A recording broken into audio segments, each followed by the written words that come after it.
a long time to sit and look at a screen, you know. Yeah. Doing a lot of creation and collaboration otherwise as well. So Good. And Paul I guess are your parents still here? no, they went back home to Kentucky before the pandemic hit, actually like 2 weeks before. Yeah. So it actually worked out well for them. Good. Back at their house. I mean, I think maybe they might be like, it's pretty tough that we can't, we're having a hard time getting them to like not connect with other people. Yeah. And they're both over 60 and they both have diabetes. So, you know. I think many of us are in that boat with parents and aunts and uncles and grandparents, any number of others. Yeah. Trying to get my screen right here. All right. Well, it looks like it's about time, and welcome to everybody that's joining us. I got several of our grads, Ben Winder, hey Ben, Dan Stewart, Janice Cantu, Joni Wallach from my old church in Marble Falls, hey Joni, and Nathan Adams and others. Welcome y'all for joining, and then others joining on Facebook. We have with us today Dr. Angela Gorrell, Assistant Professor of Practical Theology at Truett Seminary, who has put together, along with her husband Paul, a fantastic guide to taking youth ministry online in conjunction with, I had it right here in front of me, now my notes slipped over, with the Yale Youth Ministry Institute and Yale Divinity School, from where Angela was before coming to Truett, correct? So a great partnership to be able to continue that, and we're all reaping the benefits from it. So thank you for joining us, Angela. We appreciate you taking time today. Yeah, thank you so much for having me. I'm really excited to be here with you. And yeah, the Yale Youth Ministry Institute I wasn't like directly a part of the Yale Youth Ministry Institute, but they're at Yale Divinity School, and I've spoken for them before and like in partnership with them. Been on their, part of board meetings and stuff like that. But the Yale Center for Faith and Culture and the Yale Youth Ministry Institute are both at Yale Divinity School, and they're really, they do a lot of work in collaboration together. So, well, good. So here is our icebreaker question we've asked everybody that's been on. Is first, how is shelter in place, life in pandemic affecting you and your family? And second, do you have any hacks, practices, things that are helping you thrive and maintain your health and sanity through this time that you might want to share with the group? Yeah, I think for me personally, it's been an interesting time of like shelter in place has really helped me to talk in meaningful ways about research that I've been doing for a decade. And so I feel that's why we're all talking today. I started studying digital media and its impact on religion and religious practices and people's identity formation, especially young people, in 2011. And so here we are in 2012, and it's really impacting our lives in a very significant way. And so in many ways, I hesitate. It's a very difficult time for so many people. And yet I feel really grateful that I can share what I've learned over the last decade to try to I think all of us want to do something meaningful in the midst of this. We want to feel like, how can I help? And I know that so many incredible people across this country are doing really creative, beautiful things to connect human beings, to give people food, to, being at hospitals, everything that, all the healthcare workers, the chaplain workers are doing things through Zoom. So basically, I just feel lucky during this time to be able to use the research that I've been doing for a decade to try to do my part to help.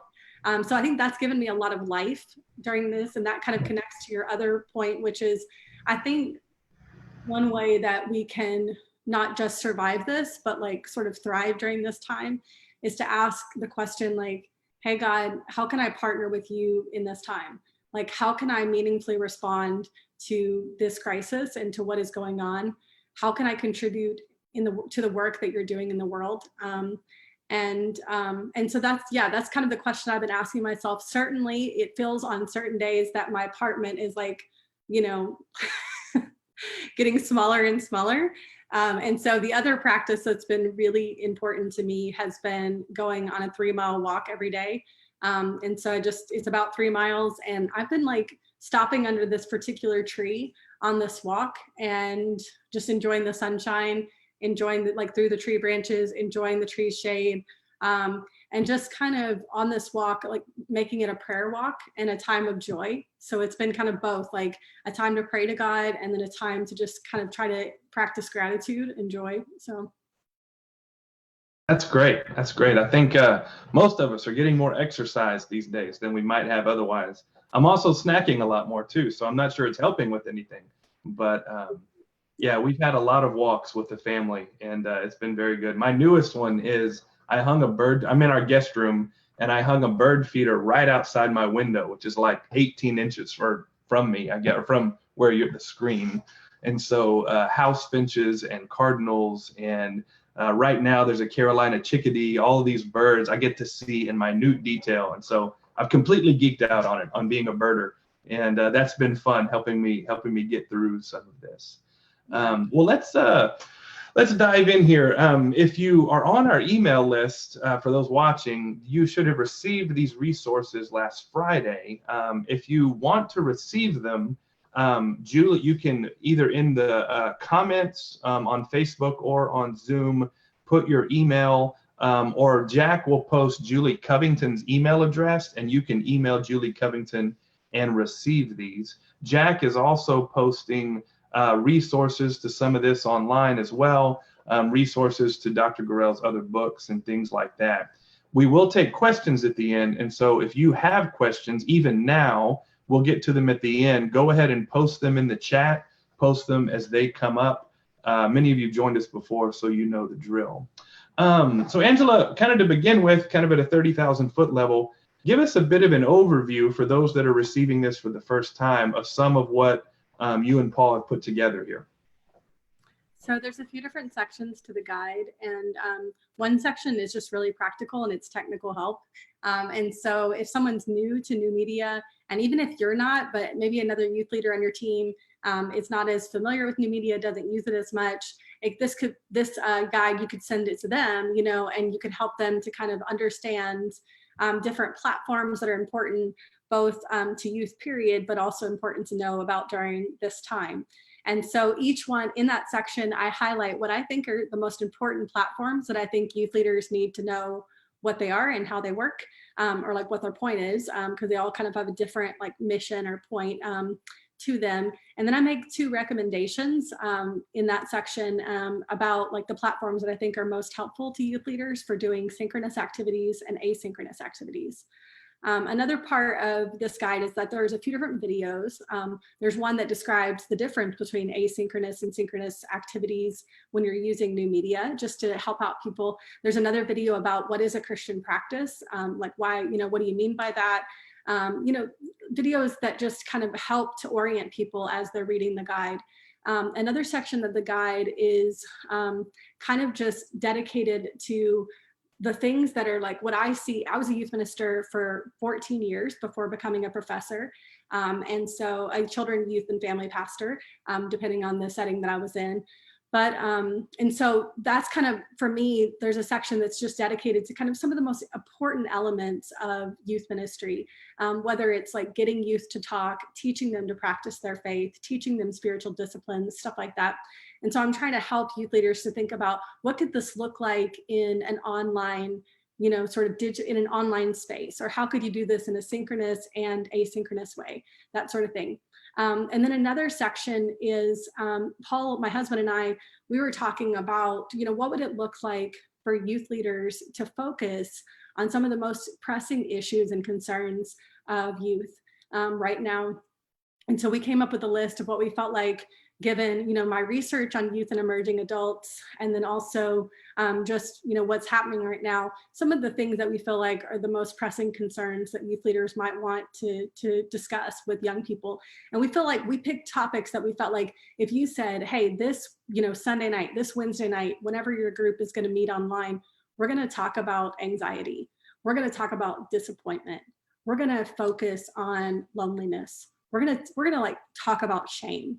You know, and these are the kinds of things that we feel like would get youth to the table. And maybe even in like, maybe they would talk to their friends and say, you know what, in my youth group, like this Wednesday, we're going to talk about disappointment. Do you want to get on there and like tell me about, like, talk about your disappointment with us, you know? So that section is contemporary concerns of youth. And then we felt like that the message version of Galatians 5, the fruit of the Spirit, really paired well with the contemporary concerns of youth, because what we know about as Christians is like God offers us a meaningful life, even in the midst of suffering and depression and anxiety and loneliness. We know that that's not all there is to the story. And so we want youth leaders to be able to also feel like they can offer hope to young people in this time, which is really critical as well. That's great. That's so helpful. Yeah, I have, several teenagers in my family or close circle or in our neighborhood that are facing not having graduation and not having so many events and things that they build their identity so much into and get so much from, there is that sense of loss, that is hard to deal with, and they don't have quite the outlets maybe that others have. So would you say, dealing with students, I never know the exact term, students, youth, whatever term we're going to use. Are they facing different challenges perhaps than than full adults are, or that their younger siblings or just because of that stage of life, or some of what they're experiencing just felt more deeply, more acutely? What are some of the challenges our students may be facing that may be a bit unique? Yeah, I think that in many ways, the contemporary concerns that we've named are certainly concerns of adults as well. And then young children, are experiencing disappointment during this time. Young children are experiencing anxiety during this time, though they wouldn't be able to articulate it quite like that, I think. But I do think that that our youth, and when I say emerging adults, I mean people between the ages of 18 and 25. Okay. Yeah. And I will say that the experience of growing up in the United States between 2001 and 2020, if you think about, everything from 9/11 to the recession in 2008 and through 10, to this like real huge emphasis on college that has been on like going to college, getting into a good college, this the competition, like the competitiveness, the competition for getting into the right school, to social media becoming like the surge in social media use between 2008 and 2016. Facebook became really famous in 2008. They really grew up. And then also, unfortunately, mass shootings in America. And actually, I just read this morning that March 2020 was the first time we haven't had a mass shooting in America at a school since 2002. It was the first month. The first month since 2002. Wow, that is staggering. Yeah, huh. When you think about the two decades that people who are between the ages, of 13 and 25, if you think about what they've grown up with and how much the world has shifted in like really significant ways. We're talking about the kinds of shifts that have happened are Reformation era type things. It's the printing press was this incredible revolution in the world that just created so much change. And what we have with the internet is a very similar thing, along with all the other things that I'm naming. And so changes in jobs, in like kind of the workforce, like changes in education, changes in fear and not feeling as safe or secure as people might have, before. Certainly there are people who grow up in neighborhoods in America where, fear and gun violence is constantly an issue, but it's become more pervasive across this country. And so I say that to say that the experiences of young people growing up will have certainly shaped, I think, these key issues that I'm naming that Paul and I came up with in ways that will be different than adults may look at it. And I think they'll have kind of different reflections on it, different questions about it, and maybe need to, but I also think these are the kinds of topics that could bring multiple generations together as well. They could learn from each other. Yeah, because I think we're all experiencing, but I hear you saying that because of that sort of stew of factors around them, they in general have a more heightened sense and experience of anxiety than perhaps a generation before them. Of course, it's mostly student ministers on this call, and so I feel like I'm talking to pastors and understanding this. You who are working in student ministry don't need to be told this. And certainly those of us who work with even seminarians and college students experience this as well. So that speaks to some of the challenges. What opportunities do you see? And it may be specifics or just in general, because I do think as many of us to face a bit of paralysis of what's being lost in this time, we're also pivoting, and it's so wonderful to see ministers pivot so resiliently and creatively, redemptively, to unique opportunities to serve in this time. What opportunities do you see presented to us right now? I'm so glad that you asked that question, Matt, because the thesis of Always On, the book that I wrote about new media and about Christian faith and in a new media landscape, the thesis of the book is that the new media landscape has both glorious possibilities and profound brokenness. And so I've mentioned a bunch of challenges, but I also think it's important to think about the possibilities. And so basically the question going on in my mind is like, where do I begin? I think there are so many possibilities, but I'll name just a few.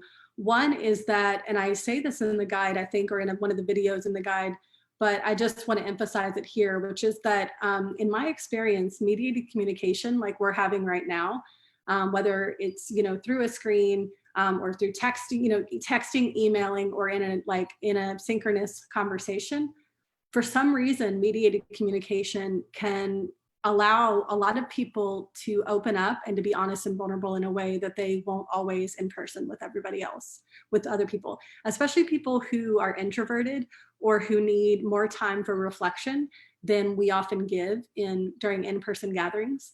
And so even in the last couple of weeks in teaching online at Truett, it's been really interesting to me to see some of my students who were more hesitant in class to speak up, to be ready to join the conversation and to be some of the first to share, and sometimes to share the most deeply and most openly and vulnerably. I think part of that is when we tell people what we're going to talk about in an in-person, in an online conversation, we kind of get people prepped in a way that we don't always in in-person gatherings. Then people feel like they've had more time to reflect and to think, and they're more prepared to talk.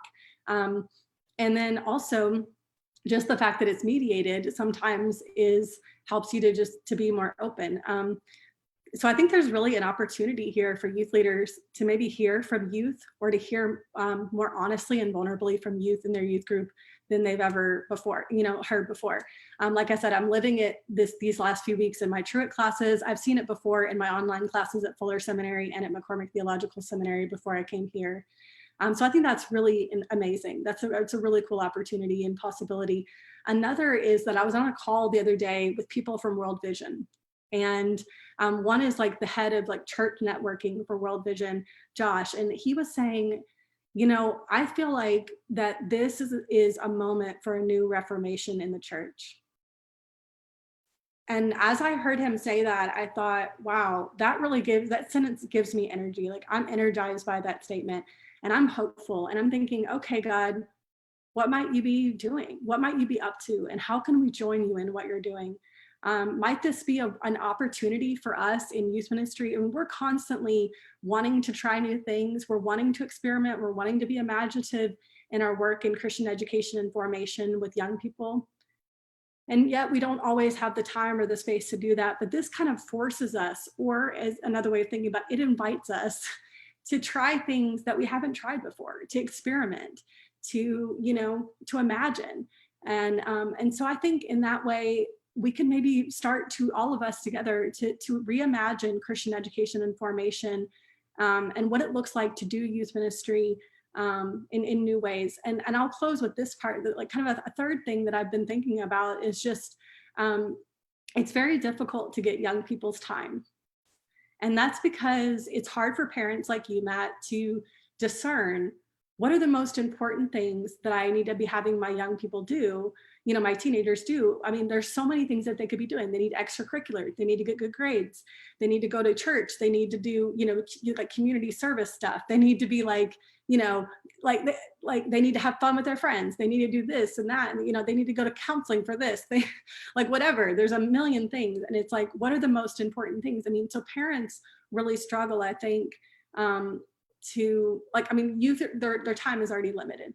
And so new media gives us an opportunity to connect with youth even when we're not in person with them. Like, so we can do asynchronous activities with young people, like in between the times that we gather, that actually help us stay connected. So it's as if we get more time with them than normal. I mean, so, before new media, we only get 1 or 2 hours a week with youth in person, and that was it. And we had to either call them or meet up with them for coffee. New media, like a platform like GroupMe, allows you to stay connected with youth all throughout the week until the next time you see them, or for the next 2 weeks, or if they can't make a couple meetings in a row because they have sports, for the next 4 weeks, you can stay connected to them and they can stay connected to the group, Oh, sorry, one more. The last thing, sorry, is empowering young people. I feel like this is a real opportunity to empower young people to participate fully in youth ministry like services and like creating the experiences for, with each other. Yeah. No, that's excellent. I had thought a lot about time, of just, as you said, so many of the schoolwork is a little less. You have more time to do it. Your extracurriculars are largely not operative. And so you have, time to be with people. I think many are already thinking, I'm getting questions on it daily from different pastors and staff ministers thinking about what are we never going back to quite the same, and what can we adapt. And it's like, I've said this on here before, it's like we're moving to 2050 and 1950 simultaneously.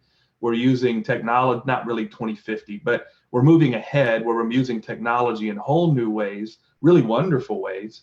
And then we're also getting really analog and simple in other ways of card writing and calling. And you're seeing churches do things like phone trees that probably hadn't done in 30 years, just to ensure, this is more of the whole church, all of their people are not falling through the cracks. And it's really interesting to see. But you could envision a church not always from now on having some Zoom discipleship happening, if you're a church that has, students from 10 different high schools spread over a city, you don't have to get them all back in on Wednesday night, physically in your location. There's other ways to meet, that this has sort of cracked that egg open, and allows us to use it really well.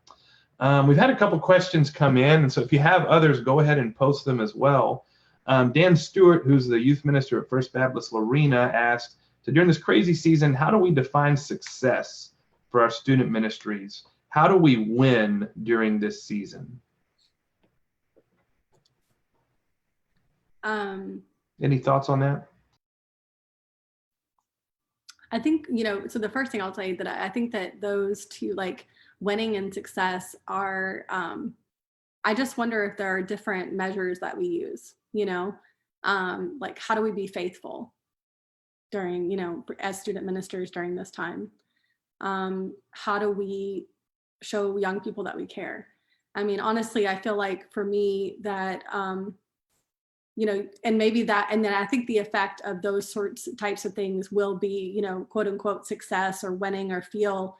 But I think at the end of the day, you'll feel like you're really successful as a student minister during this time if you feel like the work that you're doing matters and that it's meaningful. And I promise, like, if you create conversations around topics that keep young people awake at night and give them opportunities to really share about what's going on in their lives and their, to share their experiences with each other, that there will be something, you will feel, I think, the meaningfulness of what you're doing, and helping them to then connect with their stories and their experiences that they're sharing with a word of hope from God for them. I think that will make your ministry feel really meaningful and really good. And also, if you help youth to know, like, I see you, you're not alone. Like, I am here for you. I'll tell you, like, as a professor of the last 3.5 weeks, like, my students have not always, it's not always like, I mean, there's definitely like some students who are saying, oh, I like this book or I like this activity. But at the end of the day, I think what has really mattered to students is they're like, Angela, like, I feel like you do care about us. I feel like, if I need something in my life, like, I really can call you and ask you. And so I think as a student minister, if you just like emphasize every time that you have the opportunity, like, I care about you, I see you, you are not alone. God sees you, God loves you, and we're here for you. Like, what do you need? Like, let me know. I think that will go a long way in you feeling like the work that you're doing right now matters and it's meaningful, which will translate into like this feels successful, I think. Another question. Did you want to read it, Matt? Yeah, I thought Dale Connolly, who's teaches at Baylor in recreation, and I think our interim dean there, posted a helpful comment on that. Andrew Bowles, who's kind of rebooting a youth ministry in many ways, said, what if your group is largely middle school, a smaller group that doesn't yet have access to social media, phones, quite the freedom of older teenagers, and you're mostly going through their parents? Any thought on just and that, I think another question was on how do you help parents minister to students during this time? So those kind of connect. Any thoughts on that? Well, I'll just start with the parents. I think that you could absolutely, during this time, have a Zoom call with just parents, period. Like you, Matt, like if I was, the youth minister at your church, I'm not Allie, but if I was, I think it could be interesting to get all the parents together on a Zoom call and first figure out, what do parents need? How can we support them? I think the most important thing that we can do in youth ministry is not to assume. Or ministry, period. I think a lot of times we assume that things are going wrong in people's lives that are not going wrong, or we assume that things are going right that are not quite going right. So instead of assuming what your parents of your youth like need, find out, have a Zoom call with them. Then you're not spinning your wheels and spending multiple hours doing something that does not even like meeting the needs of families in your community. And I think it's just contextual. I think it looks different in every community. So reach out to your parents and find out what they need. If what they need is, they want to minister to, they like minister to their young people during this time, figure out what that means. And that can mean a lot of different things. Like we might assume parents want to minister to their young people. I'll tell you, a lot of my people, like my friends with kids, feel so overwhelmed that they need other people to do something with their kids.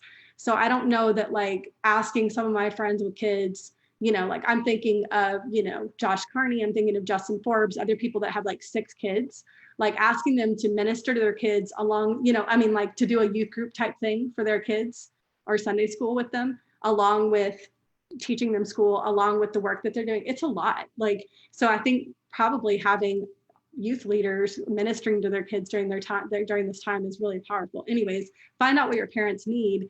If you feel like they would like to get together in small groups with their kids and have a Zoom conversation, that could be really powerful. But I feel like it's figuring out together what are the needs of the community and then the best ways to meet them. And this comes back to your other question, Andrew. And I think that's 2 ideas that I have are, one, doing a Zoom call with parents and young people at the same time initially, since they are young, and seeing if and maybe you start out like once every 10 days or so, where you throw out, hey, we're all going to get on and like, we're going to make ice cream, we're going to, grab a snack in your house. We're going to all have snacks and we're going to have a conversation and we're going to try this out. So you kind of create a plan where having parents and middle schoolers make sense together, and then see if maybe the parents become more comfortable with their middle schooler using their computer and Zoom without them. And then you could create an experience for just the middle schoolers on Zoom, like on a shared computer. Another thing is that the reason why I recommend GroupMe as a platform is because it's an easily, you can download it as an app on any smart device, anyone like Android or iPhone or iPad or whatever. And a parent they can oversee it if they want to, but the GroupMe would only be among the youth and the youth leaders. And everybody sees what everybody else posts. And then the parent can click on it and see what's been shared if they want to, or they can leave it and not have to deal with it. Because a lot of parents they don't mind sharing their cell phone for the kid to check GroupMe and to participate for just a little bit. And, so that's another way to keep them in touch. And I'd say as a parent, my kids are 8 and almost 11. And so getting into that preteen, we've had multiple times in our house where all 4 of us have calls at the same time because school is doing a Zoom or a Microsoft meeting, or I can't remember, Google Meet, I guess. Our children's minister, who I think's on here, Jenny, has done times with them where our extrovert loves it, our introvert doesn't like it until she gets there and then loves it. And so I think that's down to second grade. They're doing some of these things, and there, yeah, there may be some openness there to set something up. I would say in the resources, from what I've read, just thinking about that question, there's a whole section on play and kind of ideas for doing things asynchronously that you could quote unquote assign or ask people to do and then come back together to report on. We may be the only parents, but probably not, that are actually asking our teachers for more work for our kids, just like, we need you to take up time. We just need something. And so something like that would be fun might be good as well. One last one. Can I just say, like, you're right. There are, I mean, I'm telling you, I packed that guide with activities and ideas for like how to have, for conversations, for things that young people can do. And then, yeah, report back about it. And that they could also email and report back. You could do an email thread, and so, or a group me instead of a messenger thread about how it's going for them, or maybe they post a video to each other about how it went. So that doesn't take as much time as a Zoom call, so that they're not dominating the computer for an hour, but they could still share what they're doing. Yeah. That's great. Jeff Davidson, who's a new youth minister in Mississippi, just started this new role. Very similar to a largely middle school group mentioned in the earlier question, started the job January 13th. Any advice on strengthening brand new connections where someone that doesn't have that relationships built up? How do you form relationships during this time? Well, yeah, so very largely middle school. I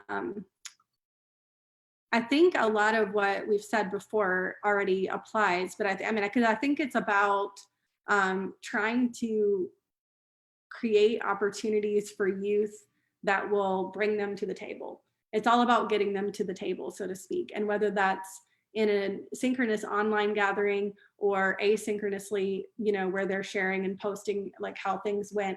I think if you give youth opportunities to talk about things that matter to them, they'll come to the table.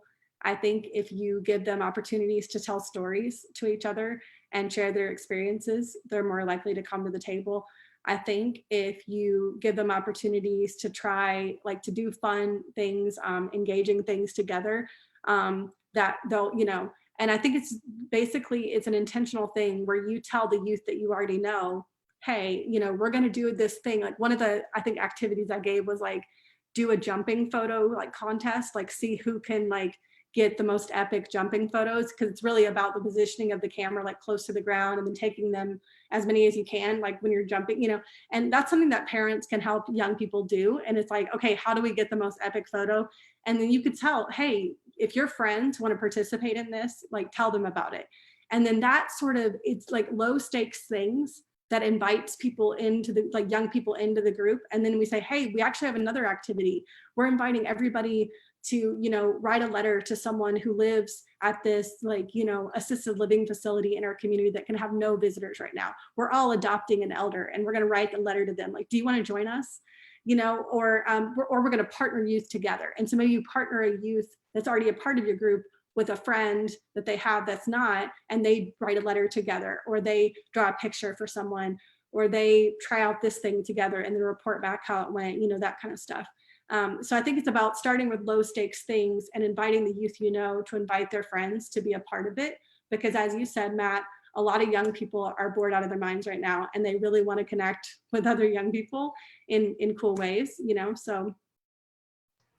I really appreciate it as well, your emphasis on knowing the differing gifts, the differing struggles, different people, individuals in your group will have. And so you include a lot that would be, some of the fun things that would suit some personalities. You emphasize art a lot for your more artistic personalities that would have something different to share, and to be sensitive to those that may be hearing impaired or have other things that they need special consideration for, considering all of these things. Even you have I'm a spreadsheet geek, and so I really appreciated this, to think about us, have a spreadsheet on how to create it, on what devices your students have, how you can help them learn that device, just knowing not everybody will have unlimited and high quality access to this.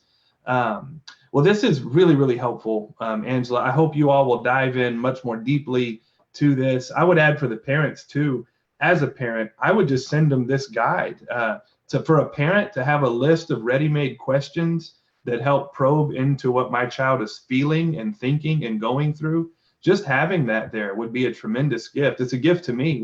I showed it to my wife. We're gonna start, we've already been doing some of this, but trying to, ascertain and help as much as we can.